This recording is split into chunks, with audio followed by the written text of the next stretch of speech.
Listeners, हर रोज़ हम ये अपने आप को ये कहते नज़र आते हैं कि हम मोटे हो गए हैं, हम अपने आप को कैसे अपना जो वेट है वो कम करें, लेकिन क्या एक्चुअल में हमें पता है कि मोटापा किसे कहते हैं? हम बहुत बार इसे अपने आप ही डिफ़ाइन कर लेते हैं कि हम मोटे हैं, या ये ऐसी चीज़ें जो हैं वो हम अपने आप डिफ़ाइन नहीं कर सकते हैं। इसीलिए इन सभी बातों को ध्यान में रखते हुए कि मोटापा क्या है, क्यों होता है, तो मैम जैसा कि आज हम बात करेंगे मोटापे को लेकर, तो सबसे पहले तो आई थिंक हम और हमारे लिसनर्स भी ये जानना चाहेंगे कि मोटापा क्या है। क्योंकि बहुत बार ऐसा होता है, एक नॉर्मल इंसान है, दूसरे इंसान को नहीं लगता है कि वो मोटा है, लेकिन उसको खुद को लगता है कि मैं मोटा हूँ। तो आप उसे ज़रा क्लियर करें और हमारे लिसनर्स को ये डिफाइन करें अच्छे से। बड़ा अच्छा क्वेश्चन पूछा आपने अपूर्वा, क्योंकि आजकल बच्चे इतने ओवर कॉन्शियस हो गए हैं अबाउट देयर वेट जी, कि जो नॉर्मल वेट में भी बच्चे हैं वो अपने आप को ओवर वेट समझ रहे हैं जी। तो इसके लिए एक साइंटिफिक तरीका है पता करने का कि आप ओवरवेट हैं या नहीं।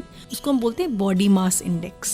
ओके। तो आप अपना जो भी वेट है इन किलोग्राम्स जी, उसको डिवाइड कीजिए बाय हाइट स्क्वायर। कहिए आपका वेट 50 kg है जी, and your height is 155 centimetres और सो, जी। तो 155 सेंटीमीटर्स बन जाएगा 1.55 मीटर्स। जी। तो मीटर स्क्वायर में उसको हमने, तो weight 50 divided by 155 into 155, okay. उसकी आप वैल्यू कैलकुलेट कर लीजिए। जी, अगर तो वो वैल्यू 18.5 से लेकर 25 के बीच में आती है, जी।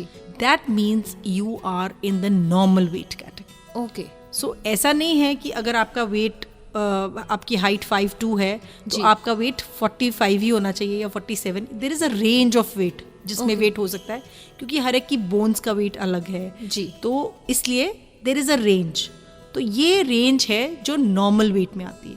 ओके। अगर आपका BMI की कैलकुलेशन 18.5 से नीचे आती है, जी। That means you are in the under weight category. Okay.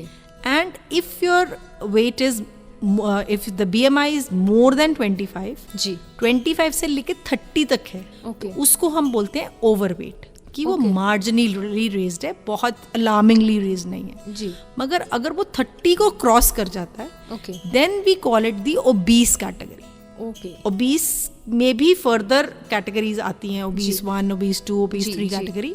तो this is the scientific description of being overweight. Okay. Right ma'am, जैसे आपने कहा मैम 30 से अगर अबव होता है, थोड़ा सा पॉइंट ज्यादा, उसको हम ओवरवेट कह सकते हैं। उसको ओबीस कहते हैं। ओबीस कहते हैं। 25 to 30 is overweight. Okay. That आपका 2-4-5 किलो वेट बढ़ा हुआ है, That जो is- आप थोड़ी सी मेहनत अगर करते हैं तो आप उसको कम कर सकते हैं। कंट्रोल में कर सकते हैं। तो लिसनर्स, जो अभी मैम ने जितना क्लियरली हमें समझाया है, आई थिंक आपको भी समझ में आ गया होगा कि ओबीस और ओवरवेट क्या है। आप उसको अच्छे से चेक करके तब आप चेक कर सकते हैं अपने आप को कि आप ओवरवेट हैं, आप ओबीस हैं। अपने आप को देखकर, शीशे में देखकर आप ये मत सोचिएगा कि आप मोटे हो गए हैं। बहुत बार ऐसा होता है कि वो आप मोटे नहीं होते, आपको खुद को लगता है। वो एक जो मैम ने भी बहुत अच्छे से आपने कहा मैम कि वो एक सेल्फ कॉन्शियसनेस आजकल बहुत ज़्यादा हो गई यंगस्टर्स में, क्योंकि आजकल विजुअल मीडियम है। जी। जो लोग विजुअल मीडियम में नहीं भी काम कर रहे हैं, वो हर टाइम पे अपनी सेल्फी खींच रहे हैं और उसको जी। पोस्ट कर रहे हैं किसी ना जी, किसी जी, मीडियम पे। जी। तो specially youngsters are very conscious about their looks. जी, जी। तो इसलिए बहुत इंपॉर्टेंट एक आपने ये बहुत अच्छा पॉइंट बोला मैम, सेल्फीज का। आई थिंक सेल्फीज में जब वो देखते हैं कि अच्छा वो हमारा फेस ज्यादा मोटा लग रहा है, वो अपने आप को देख के उनको लगता है कि हम मोटे हो गए हैं। हाँ। एंड कहीं ना कहीं जब आप नॉर्मल अपने आप को देखते हैं, कोई दूसरा इंसान भी अगर आपको बताता है, तो आप नॉर्मल होते हैं उस सिचुएशन में। तो मैम एक चीज़ हम और जानना चाहेंगे, जैसे अभी हम बात कर रहे थे कि खाने की, या इतना इतना हम जो आपने कैलकुलेशंस बताई हमें, बहुत बार ऐसा भी देखा गया मैम कि एक मान लीजिए फैमिली में, मान लीजिए या कहीं पे भी कोई भी 2 इंसान है, वो सेम डाइट ले रहे हैं, लेकिन कहीं ना कहीं एक बहुत ज़्यादा मोटा हो जाता है और एक बिल्कुल सेम का सेम वैसा रहता है। तो इसका क्या, ये क्यों ऐसा होता है? This is a very common question that we face. जी। इसमें एक फैक्टर प्ले करता है बेसल मेटाबॉलिक रेट, BMR।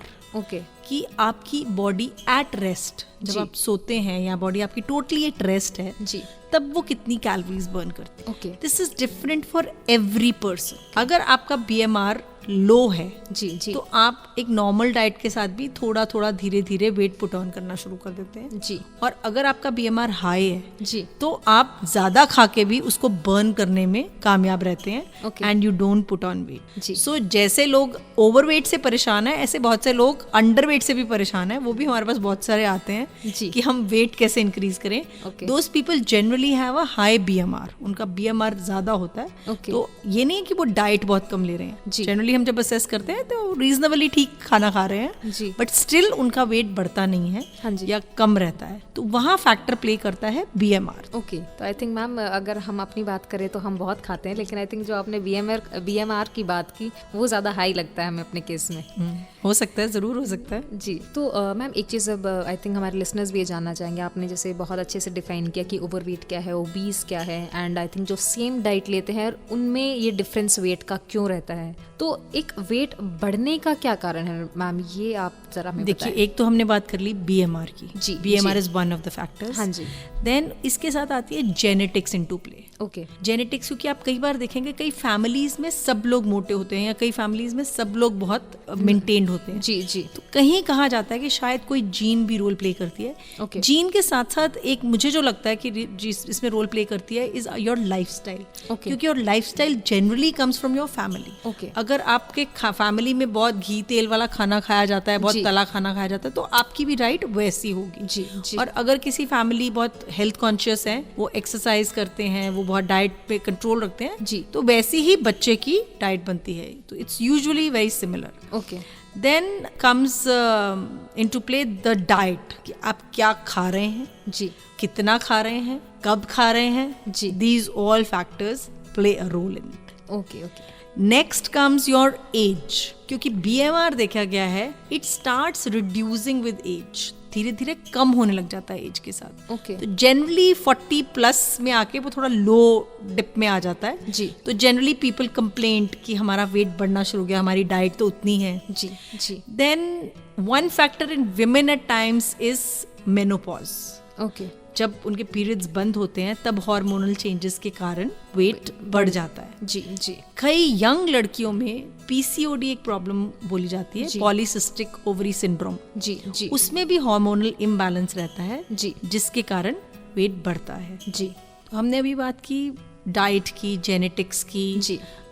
फिर हमने बात की कुछ प्रॉब्लम्स की, जैसे फीमेल्स में मेनोपॉज है या PCOD है। जी। ऐसे ही कुछ और प्रॉब्लम्स हैं जो हार्मोन रिलेटेड है। ओके। जैसे थायराइड, जी। एक ग्लैंड है हमारी बॉडी में जिसकी सिक्रीशंस हमारे बॉडी के लिए बहुत एसेंशियल है। अगर उसकी प्रोडक्शन कम हो जाती है, जिसको हाइपोथायराइड कहा जाता है, ओके। तो उस केस में भी आपका BMR, आपका मेटाबॉलिक रेट फॉल कर जाता है। जी। And weight starts increasing. उन पेशेंट्स का जनरली वेट बढ़ना शुरू हो जाता है विद Okay. Other symptoms. जी जी। देन एक प्रॉब्लम है डायबिटीज।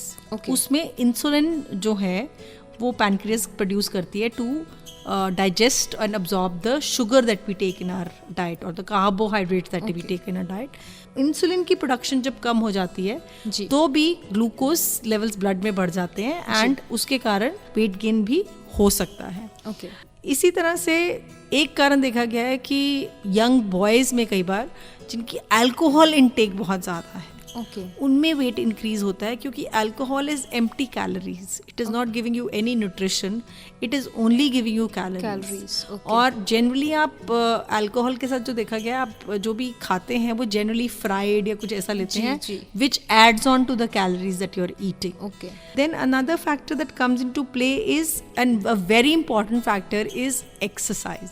कि आप अपने पूरे दिन में कितनी एक्सरसाइज कर रहे हैं। जी जी। हम 2 क्लासेस लगाते हैं या अपना कॉलेज अटेंड करते हैं तो हम कहते हैं कि हम बहुत थक गए हैं, हमने Very बहुत true. एक्टिविटी जी, कर ली है। जी, जी। Whereas we still come in the sedentary worker category. ऐसे ही कोई हाउसवाइफ है, वो घर पे काम कर रही है, या जी। कोई ऑफिस गोइंग पर्सन है, they all come in the sedentary category. तो हमारे को अपने आप को, और बच्चों में मुझे आजकल ये प्रॉब्लम बहुत दिख रही है कि बच्चे, जो छोटे बच्चे, स्कूल गोइंग बच्चे हैं, उनका फिजिकल एक्टिविटी लेवल बहुत कम हो गया, क्योंकि एक तो पढ़ाई का बर्डन बहुत जी, ज़्यादा है। जी। उसके बाद they have all entertainment at home itself, computer games, जी। Video games, phone, iPad. तो उनकी फिजिकल एक्टिविटी जो बाहर जाके खेलना है जी। वो बहुत कम होता जा रहा है, जिसके कारण काफ़ी प्रॉब्लम्स ओबेसिटी की बच्चों में बढ़ती जा रही है। जी जी। सो ओबेसिटी, अगर हम इसको सम अप करें, we can say there are some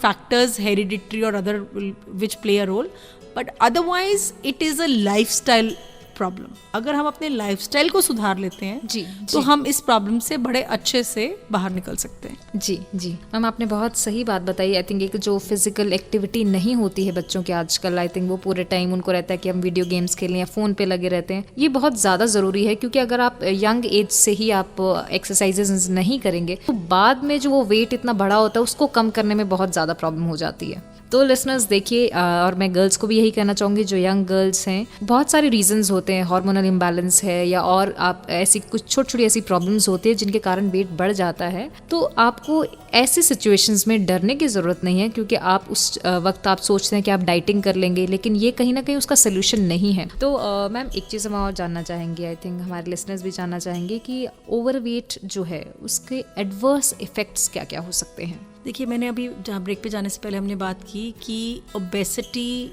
अगर हेरिडिटरी नहीं है या उसके बहुत ज़्यादा हार्मोनल रीजंस नहीं है जी, तो generally it is a lifestyle disorder. Okay, तो ये लीड करेगी और बहुत सारी ऐसी प्रॉब्लम्स को जो भी लाइफस्टाइल डिसऑर्डर्स हैं। जी जी, जैसे कि hypertension is Okay. One of them. जी। Generally obese patients are prone to high BP. Okay, then diabetes. जी। अगर आप मोटे हैं तो आपका रिस्क फैक्टर डायबिटीज होने का बहुत बढ़ जाता है। जी जी देन जॉइंट पेन्स, क्योंकि जितना आपका वेट है उतना आपके जॉइंट्स को वो बेयर करना पड़ेगा। जी। तो that is one very common thing in this.